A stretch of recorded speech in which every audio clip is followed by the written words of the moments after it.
오늘 말씀은 하나님의 약속을 굳게 잡으라라는 제목입니다. 민수기의 말씀입니다. 우리 지지난주 휴일에는 레위기 말씀이었는데 오늘 민수기 말씀. 민수기는 영어 이름으로는 넘버스죠. 민수기에 중요한 인구 조사가 2번이나 나오기 때문에 책 이름이 이렇게 붙여졌지만 원래 히브리 원문에서의 제목은 광야에서라는 뜻입니다. 이스라엘 민족들이 광야에서 40년을 지냈기에 광야에서라는 제목으로 책 제목이 붙여졌고요. 또 일명 이스라엘 방황기라고 할 수 있습니다. 이스라엘 민족들이 광야에서 겪었던 여러 가지 사건 중에서 크게 2가지를 꼽자면 금송아지 사건과 오늘 저희가 함께 살펴볼 가데스 바네아 사건입니다. 그만큼 이 사건으로 인하여서 이스라엘 민족들이 가나안 땅을 바로 코앞에 두고 들어가지 못하고 38년을 지냈어야 하는 그런 어려움을 겪게 되지만 그 가운데에는 하나님이 그들에게 주시고자 하는 영적인 교훈과 레슨이 있다라는 것을 볼 수가 있겠습니다. 먼저 좀 지도를 보여주시기 바라는데요. 가데스가 어디에 있었나를 살펴보실 때 지금 보시면 지금 이스라엘 땅이 보이죠. 그리고 바로 그 가데스는 또 약 그 가나안에서부터 80km 남쪽에 위치한 바란 광야에 있는 최대의 오아시스 지역이었습니다. 무리바라고도 불리우기도 하고요. 가데스 바네아라고도 불리우는 지역입니다. 이스라엘 백성들이 이곳에 머물게 된 것은 출애굽하여서 한 2년 정도 지났던 때였습니다. 이들은 바로 이제 가나안에 들어갈 것을 목전에 앞두고 있었죠. 그래서 하나님은 모세를 불러서 각 지파에서 지도자를 12명을 뽑아서 가나안 땅을 정탐하게 하라 이렇게 말씀을 하시는데 사실은 이 가나안 정탐 사건은 원래 하나님의 애초의 의도는 아니었습니다. 신명기 1장에 나오는 모세의 연설을 보면 가나안 정탐이 하나님의 원래 의도가 아니었다라는 것을 알 수가 있습니다. 살펴볼 필요가 있겠는데요. 신명기 1장 22절입니다. 신명기 1장 22절을 보면 이렇게 얘기하죠. 모세가 가나안 땅을 차지하라고 하나님께서 이스라엘에게 가나안 땅을 차지하라고 하셨을 때 이스라엘이 모세에게 와서 이렇게 말합니다. 그러자 너희 모두는 내게 와서 말했다. 정탐꾼을 아모리 땅에 먼저 보내 우리가 어떤 길을 택할지 우리가 갈 그 성들이 어떤지 보고 돌아오게 합시다. 이렇게 얘기하니까 모세가 이를 아주 좋게 여겨서 각 지파 중에 한 명씩을 뽑아서 정탐하게 한 것이죠. 그래서 신명기 말씀을 통해서 이 정탐꾼이 이 가데스에 들어가게 한 것은 하나님의 애초의 계획이 아니었고 하나님께서 이들의 요구에 마지못해 동의하신 것이었다라는 것을 먼저 알 수가 있고요. 또 12명의 정탐꾼도 하나님이 택하신 자들이라기보다는 모세가 택한 자였다라는 것을 간파할 수 있습니다. 뭔가 가나안 정탐 이 사건에 가데스 바네아 사건에 석연치 않은 조짐이 이미 보이고 있다라는 것을 시사하고 있습니다. 아니나 다를까 12명의 정탐꾼 중에 10명의 보고는 매우 부정적입니다. 이들은 45일을 거기 그 가장 가까운 헤브론 지역을 돌아다녔던 것 같아요. 그래서 여기저기 돌아다니면서 마지막에 아주 거대한 포도 송이를 가지고 모세에게 돌아와서 이렇게 보고를 합니다. 그 땅에 들어가 보니까 그것은 젖과 꿀이 흐르는 땅입니다. 여기서 나는 열매들을 보십시오. 이건 정말 장난이 아닙니다. 이들의 성은요 너무너무 튼튼하고 그곳에 사는 사람들은 엄청나게 커서 우리는 거기에서 안악자손을 보았습니다. 라고 이렇게 보고를 합니다. 이스라엘이 출애굽하여서 정말 오랜 동안 척박한 광야에서 먼지만 일으키고 다니다가 가나안 땅에 들어가서 열매를 보고 그들이 거하는 성을 보고 집을 보니 얼마나 그 땅이 기름지고 풍성한 땅이었는지 그리고 그 땅에 사는 그 가나안 거민들이 얼마나 수가 많았는지 정말 자신들하고는 비교도 안 될 만큼 대단한 자였다라고 그렇게 보여졌던 것입니다. 한마디로 정탐꾼들은 그들 앞에서 그냥 한순간에 쭈구리 이렇게 된 것이죠. 네. 그런데 사실 이들의 보고가 틀린 말은 아니었습니다. 보고 들은 대로 사실에 근거한 말이었죠. 전력으로 보나 기량으로 보나 이스라엘은 가나안 민족들과 상대가 되지 않았고요. 그들을 상대로 가나안 땅을 차지한다는 것은 어불성설, 가당치도 않은 일이었습니다. 자, 잠시 우리가 여기서 하나님은 왜 가나안 족속들이 정착해서 잘 살고 있는 그 땅을 이스라엘에게 다시 차지하라고 하시는 건지에 대해서 잠시 살펴볼 필요가 있겠습니다. 왜 하필이면 가나안일까요? 가나안은 지정학적으로 보면 아주 독특한 위치에 자리 잡고 있는데 다시 한번 PPT를 보여주시기 바랍니다. PPT를 보시면 저 위로는 이제 유럽이 있는 거고요. 또 옆으로는 아시아가 있고요. 그 밑으로는 아프리카가 있는 아주 지정학적으로 요충지, 어디든지 갈 수 있는 사통발달의 지역이 가나안 땅이었습니다. 그리고 이 가나안 땅의 기후는 사막 기후이기 때문에 건기와 우기로만 형성되어 있어서 정말 그저 하늘에서 비가 내리기를 기다려야만 하는 땅이지 뭐 옆에 뭐 큰 강이 있어서 애굽에 있는 나일강 같은 강이 있어서 거기서 물을 퍼다가 경작을 할 수 있는 지역도 아니었습니다. 우리가 이스라엘에 가보면 예수님이 세례받으신 요단강은 마치 이렇게 시냇물과 같은 강이에요. 별 볼 일이 없습니다. 그런데 그만큼 이스라엘의 지형은 오로지 하나님만 의지하여만 살 수 있는 땅, 하나님을 의지하지 않고는 살 수 없는 땅이 바로 가나안이었습니다. 그렇기 때문에 가나안 땅은 먼 훗날 그 복음을 전하기 위해서 아주 적합한 지역이라고 볼 수 있고요. 또 온전히 하나님을 의지하는 믿음으로만 살아가는 땅이라는 것을 알 수가 있습니다. 더군다나 가나안은 원래 노아의 둘째 아들 함의 막내 아들의 이름이죠. 노아의 그 사건을 보면 거기서 가나안이 저주를 받을 것이다 이렇게 말씀을 하고 있는데 이 가나안의 족속들이 이곳에서 자리를 잡으면서 차지하고 살았는데 이 가나안 족속이야말로 가장 하나님을 떠나 우상을 섬기는 대표적인 족속이라고 할 수가 있습니다. 하나님 나라가 이루어지기 위해서는 이 가나안 족속은 영적으로 볼 때 반드시 진멸해야 될 대상이었다라는 것입니다. 그러나 가장 중요한 것, 무엇보다 중요한 것이 있었는데 그것은 400년 전에, 무려 400년 전에 하나님께서 아브라함에게 내가 이 땅을 주겠다라고 약속하셨다라는 것입니다. 자, 그렇다면 지금 정탐꾼이 간과하고 있는 것은 무엇입니까? 이스라엘에게 가나안 땅을 주시겠다고 하신 하나님의 약속입니다. 분명히 이들은 이스라엘의 지도자였기 때문에 조상 때부터 내려오는 하나님의 약속에 대해서 들었을 것입니다. 그러나 그 땅에 들어가서 그 가나안 땅을 바라보고 가나안 거민들을 바라보면서 하나님의 약속을 새카맣게 잊어버린 것입니다. 그리고 자신의 눈에 보이는 대로 판단하였던 것이죠.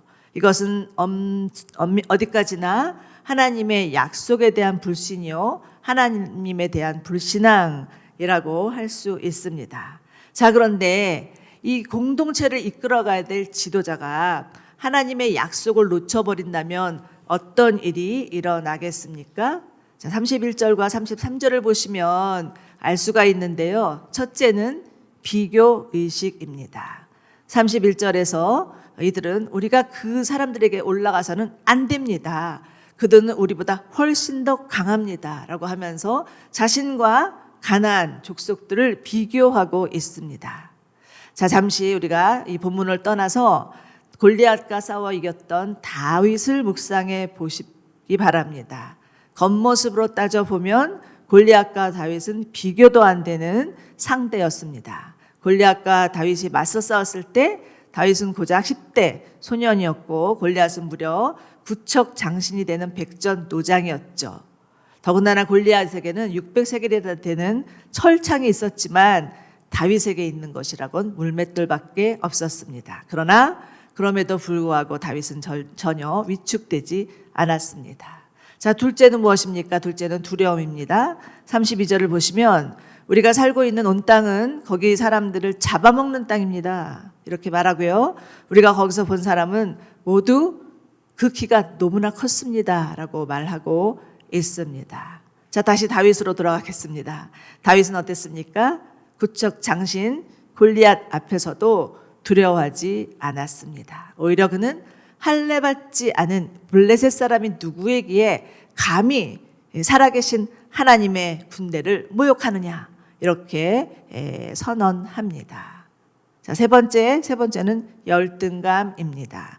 33절을 보시면 우리는 거기서 네피림에서 나오는 아낙 자손을 보았노라 라고 말하는데 네피림이란 노아 홍수 시대에 살았던 거인 족속들이죠. 그들이 보기에는 마치 그들이 정말 그 옛날 살았던 네피림과 같이 보였다라는 것입니다. 자신들의 눈에 자기들은 너무나 작고 보잘것없어서 흡사 메뚜기와 같은 존재다라고 스스로 생각했던 것입니다. 누가 말하지도 않았습니다. 스스로 자신들을 메뚜기와 같다라고 한 것입니다. 여러분, 열등감은요 밖에서부터 오는 것이 아닙니다. 스스로 자기 안에서 자기를 향해서 나는 이거밖에 안 돼, 나는 메뚜기야 이렇게 단정을 짓는 것이라는 것이죠. 이와 같이 비교의식, 두려움, 또 열등감, 이것은요 그들에게 주신 하나님의 약속을 잊었기 때문에 오직 하나님을 바라보기보다는 자신과 자신이 처한 상황에 몰두했기 때문에 생기는 부정적 감정입니다. 그리고 이러한 부정적 감정은 거기에서 그치는 것이 아닙니다. 이러한 부정적 감정은 불신앙의 언어를 낳게 되고요. 또 심지어 공동체 전체를 흔들어버리는 결과를 초래할 뿐만 아니라 그들에게 하나님이 주신 역사의식마저도 무너뜨리게 합니다. 14절 1절과 3절을 보시면 결국 이 병탐꾼들의 부정적 포고는 이스라엘 공동체 전체에 부정적 영향을 미치는데요. 그들은 이렇게 반응하죠. 온 백성이 목소리를 높여서 큰 소리로 울면서 모세와 아론에게 불평했습니다. 차라리 우리가 이집트에서 죽었거나 이 광야에서 죽었더라면 좋았을 텐데 왜 여호와께서 우리를 이 땅까지 데려와서 칼에 쓰러지게 하시는 것입니까? 우리와 우리의 아내와 자식들을 사로잡히게 될 것입니다. 차라리 우리가 이집트로 돌아가는 편이 낫겠습니다. 이들은 어쩌면 광야에서 이처럼 토시 하나 빼놓지 않고 똑같은 말로 똑같은 소리로 원망을 하고 있는지 정말 징글징글하기도 하지만 급기야는 어디까지 갔느냐. 4절을 보시면 우리끼리 지도자를 뽑아서 이집트로 돌아가자. 여기까지 갑니다. 자, 여러분, 이들의 불평과 불만, 하소연을 들어보시고 이들의 결의가 어디까지 갔는지를 살펴보시기 바랍니다. 이들의 관심은요 오로지 내 가족, 내 자신들의 그 안전과 편안과 유익밖에는 없습니다. 그 척박한 광야에서 이들은 하나님의 은혜가 무엇인지, 하나님의 기적이 무엇인지를 체험하였습니다. 하나님의 임재도, 하나님의 영광도 다 경험한 자들이 이스라엘 백성들이었습니다. 그러나 여전히 자신의 개인적인 믿음의 한계에서 벗어나지 못하고 있고요. 하나님 나라에 대한 역사의식은 요만큼도 없는 것을 볼 수가 있습니다. 그렇지만 여러분, 정말 하나님은 이들에게 약속의 땅 가나안을 주시면서 이들을 축복의 통로 삼아 주셨는데 그것은 무엇입니까? 온 민족 가운데 하나님의 축복을 전하기 위해서 부르신 자들이었고 그래서 가나안을 주셨다라는 것입니다.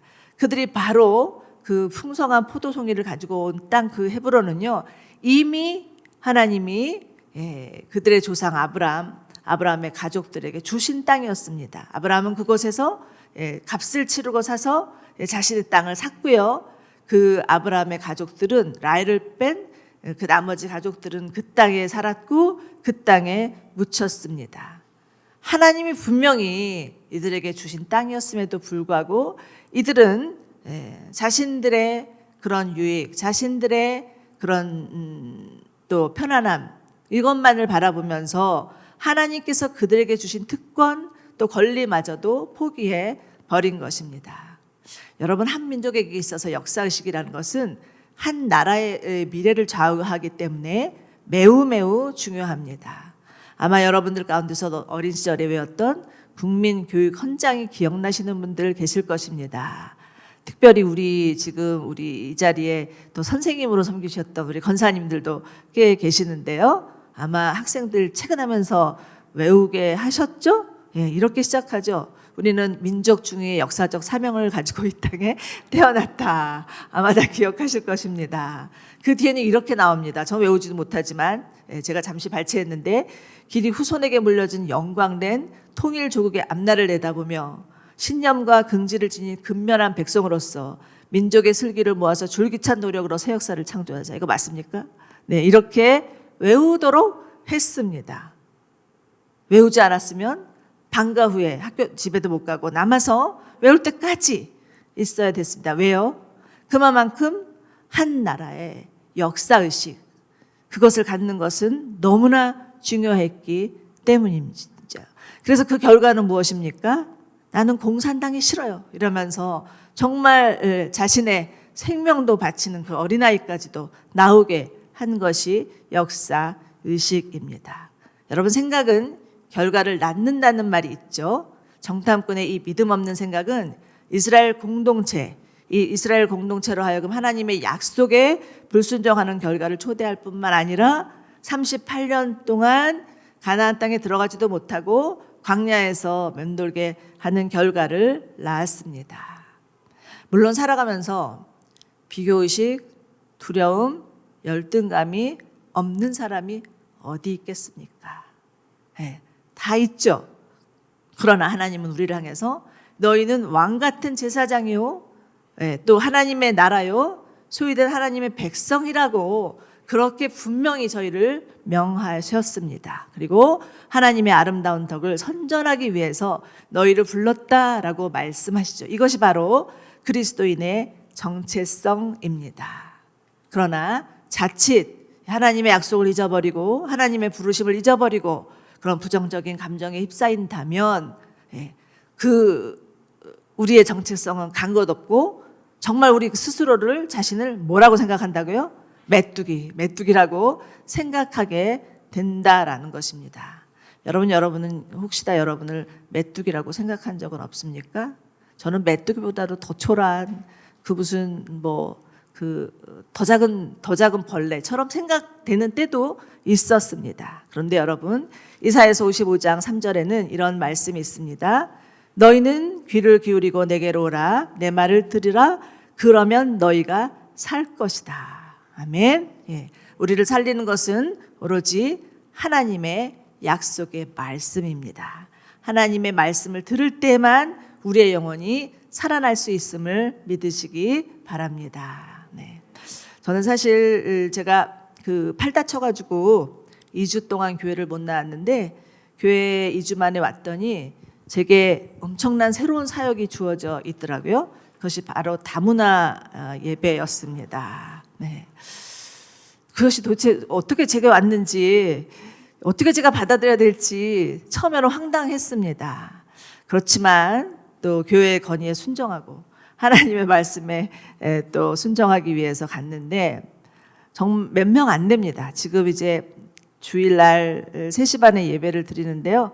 저까지 합쳐서 7명밖에 안 되는데, 갔더니 베트남 자매님들이 한 3명 있고 또 저희 또 스태프들이 한 3명 계시는데, 제가 깜짝 놀랐어요. 저희 스태프들을 보면서 아주 오래전부터 정말 이들을 위해서 기도하고 섬기고 시간을 드리고 하는 귀한 분들이셨습니다. 제가 그분들을 보고 너무 감동을 받아서 열심히 해야 되겠다 이렇게 생각을 했는데, 솔직히 말해서 열심히 안 해서 안 올라오는 거예요. 어떡하지? 이제 고민이 너무 되는 거예요. 고민이 너무 됐는데, 이번에 목회사관학교 가서 완전히 하나님께 깨지고요, 하나님이 제게 들려주시는 음성을 듣기 시작했습니다. 그 주제는 복음과 선교라는 주제였어요. 그런데 하나님이 사실은 저를 처음 부르셨을 때 선교사로 부르시는 줄 알았습니다. 그래서 제가 선교에 헌신을 했습니다. 그래서 선교사로 나를 부르시나 보다 이렇게까지 생각을 하고 선교 훈련도 받고 선교단체에서 열심히 사역을 하고 이랬었는데, 그랬는데 시간이 지나면서 목회하면서 어느새 하나님께서 저를 부르신 그 부르심을 까맣게 잊어버린 겁니다. 까맣게 잊어버리고 다문화 예배를 갔더니 그분들이 너무 귀하긴 한데 제 마음은 움직이지가 않는 거예요. 그래서 이걸 어떡하나 하고 고민을 하고 있는데, 이번에 목표사역에 가서 하나님께서 저에게 내가 너를 선교로 부르지 않았느냐, 그렇게 말씀하시는 음성이 들리는 겁니다. 그리고 서빙고에서인데요, 선교회 대회가 있었어요. 그때 부르셨던, 그리고 제가 그때 하나님 앞에 벌떡 일어나서 반응했던 그 장면이 생각이 나는 겁니다. 너무너무 회개했어요. 너무너무 회개하고 정말 하나님이 저를 선교로 부르셨고 또 약속의 말씀을 주셨는데, 그리고 그 약속의 말씀을 이루시기 위하여서 이곳에 다문화 예배로 저를 섬기게 하셨는데, 그것은 까맣게 잊어버리고 그냥 제 눈에 보이는 대로 7명밖에 안 되고 스텝은 3명이고 또 이 베트남 여인들은 3명인데 이거를 어떻게 하지, 이런 고민만 가지고 있었던 것입니다. 그런데 저희가 이번에 목회상해학교 들어갔을 때 또 하영주 목사님 또 설교를 들으라고 이렇게, 이게 필수 그 코스였습니다. 그래서 듣는데 목사님께서 이런 말을 하시는 거예요. 여러분, 교회는요, 교회의 최소 단위는 2-3명입니다. 그리고 교회의 최대 단위는 12명입니다. 2-3명만 있으면 교회 시작할 수 있고 12명이 있으면 세계를 변화시킬 수 있습니다. 라고 말씀을 하시는데, 우리는 몇 명이요? 무려 저까지 포함해서 7명. 그래서 제가 그 말씀을 이렇게 들으면서 됐다, 하나님이 하시겠구나, 하나님이 정말 하시겠구나라는 마음이 정말 확신이 들었습니다. 여러분, 하나님의 음성을 들으면 우리의 영혼은 살아납니다. 하나님의 음성을 들으면 무엇이든 할 수 있습니다. 여러분, 하나님의 음성을 들으십시오. 여러분이 여러분 자신을 메뚜기처럼 또 여겨지고 여러분 마음 가운데 두려움과 비교의식과 열등감으로 가득하다고 할지라도 다시 하나님 앞에 무릎 꿇고 골방에 나아가 하나님의 음성을 들으면 그 모든 것들이 다 사라지고 하나님이 하실 것이라는 믿음이 생길 줄로 믿으시기 바랍니다. 아멘. 그런데 너무나 감사하게도 이 가데스 바네아 사건은 여기서 끝나지 않습니다. 14장 7절과 9절을 보시면 이렇게 말하는 자들이 있습니다. 우리 함께 읽어보도록 하죠. 14장 7절에서 9절 말씀입니다. 시작. 우리가 살펴보고 온 땅은 아주 좋은 곳입니다. 여호와께서 우리를 기뻐하신다면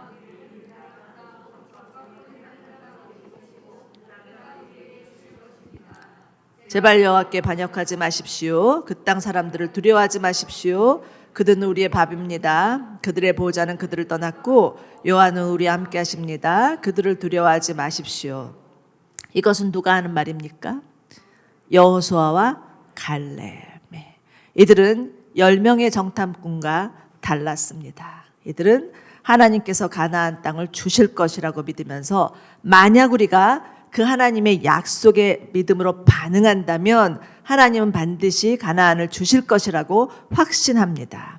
이들은요, 하나님의 약속이 그저 운명처럼 주어질 것이라고 말하지 않습니다. 우리가 그 하나님의 약속에 믿음으로 반응할 때 그때 주어진다라는 그러한 분명한 신앙이 이들에게 있었다라는 것입니다. 그렇기 때문에 이들에게는 용기와 담대함이 있었습니다. 울며 불며 겁에 질려서 원망하고 항의하고 있는 이스라엘을 향해서 독려합니다. 두려워하지 마십시오. 그들은 우리의 밥입니다. 그들의 보호자는 떠났고 하나님은 우리와 함께 하십니다. 여러분, 어떻게 똑같은 이스라엘의 지도자였는데 똑같은 시간에 동일한 시간에 동일한 땅을 밟았는데 이렇게 다를 수 있을까요? 무엇이 이러한 차이를 보여주게 하는 것일까요? 성경에서는 여호수아와 갈렙에 대해서 이렇게 얘기합니다. 눈의 아들 여호수아는 하나님의 영이 있었노라고.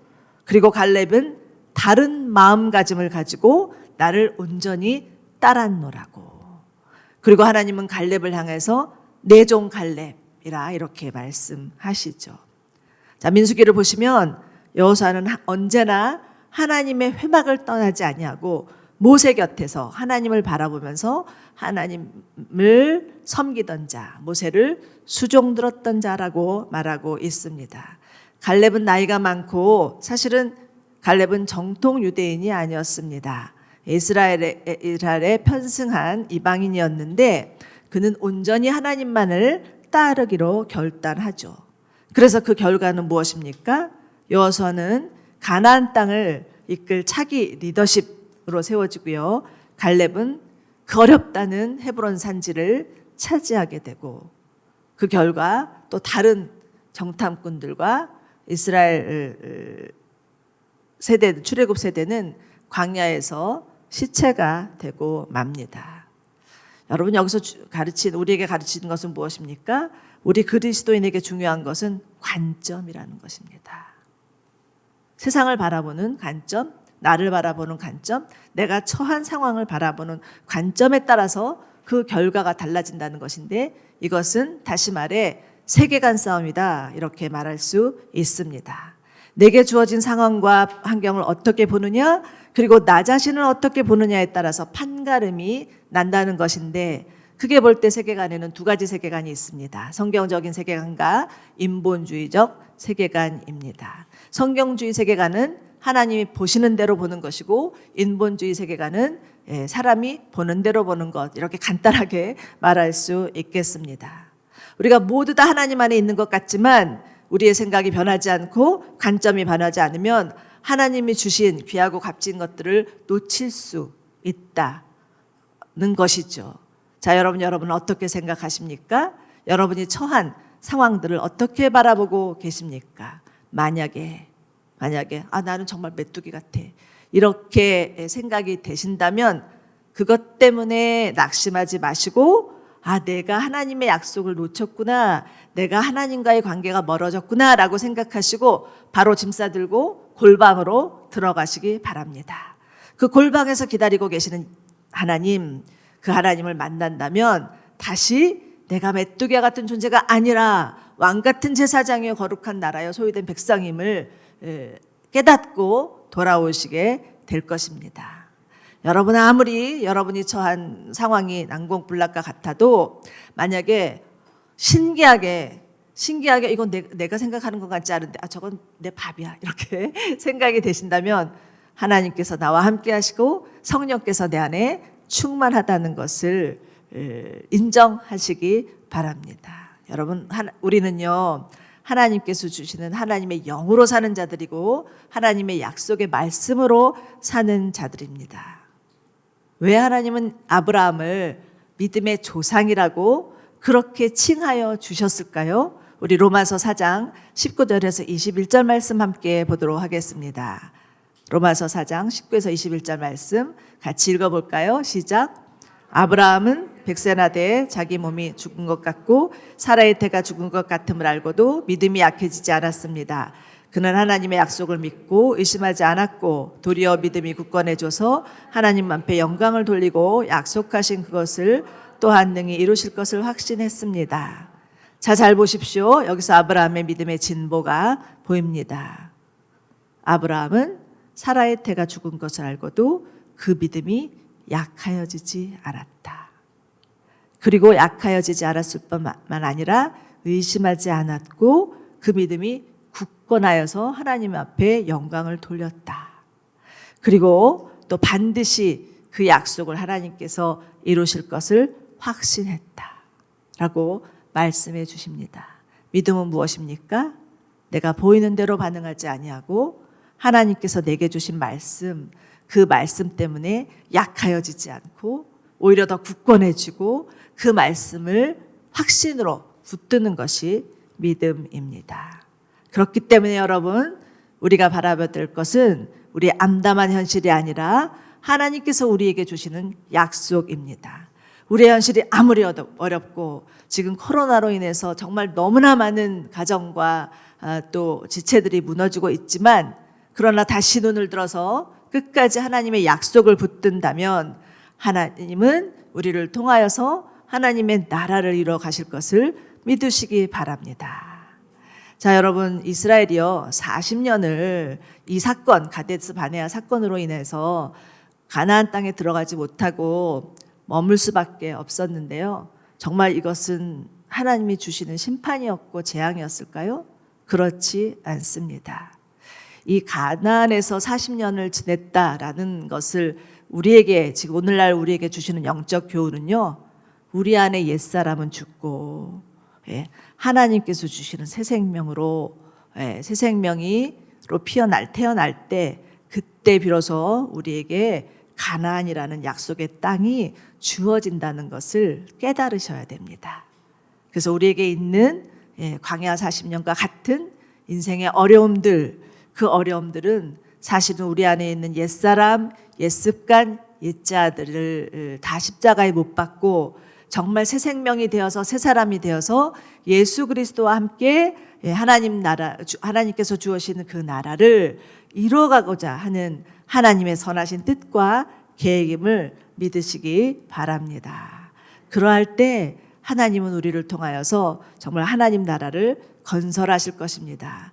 이스라엘 백성들은요, 사실은 출애굽하였을 때 그때 400년이나 그 애굽에서 지나면서 그 할머니 할아버지로부터 정말 그들에게 주었던 그 믿음의 이야기들을 많이 듣고 자랐지만, 세월이 흐르다 보니까 점점 그 이야기는 마치 전설과 같이 동화와 같이 남았을 것이고요. 그들이 하나님을 경험한 것은 출애굽할 당시 집단적으로 10가지 재앙을 통해서 하나님을 경험한 것이 전부였습니다. 하나님은 그들을 어디로 초대하세요? 광야로 초대하시는 것입니다. 광야에서 정말 물도 없고 길도 없고 집도 없는 그 척박한 광야에서 하나님은 그들에게 말씀하시고 또 율법을 주시고 만나와 메추라기로 먹으시고 구름기둥과 불기둥으로 인도하시면서 하나님이 어떤 분이신지, 하나님이 얼마나 그들을 또 챙기시고 보호하시고 돌보시는 분이신지를 경험케 합니다. 그래서 하나님은 이들에게 이런 말씀을 하시죠. 내가 너희를 광야에서 이끌고 다닌 그 40년 동안 너희의 옷은 헤어지지 않았고 너희의 발은 닳지도 않았다. 너희는 빵을 먹지도 않았고 포도주와 다른 술을 마시지도 않았다. 여호와께서 이렇게 하신 것은 주께서 너희 하나님 여호와를 알게 하려는 것이다. 아멘. 여러분, 하나님은요 광야의 하나님이십니다. 이스라엘은 광야의 백성입니다. 어찌 보면 이스라엘의 정체성은 광야 백성이라고 할 수 있습니다. 그러나 정말 그 광야가 아무리 험하고 아무리 고되다 할지라도 그곳에서 만난 하나님, 그 하나님의 은혜와 사랑이 있었기 때문에 이스라엘 백성들은 이제 그 옛사람은 다 광야에 묻어버리고 새 사람이 되어서 가나안 땅으로 들어갈 수 있었던 것입니다.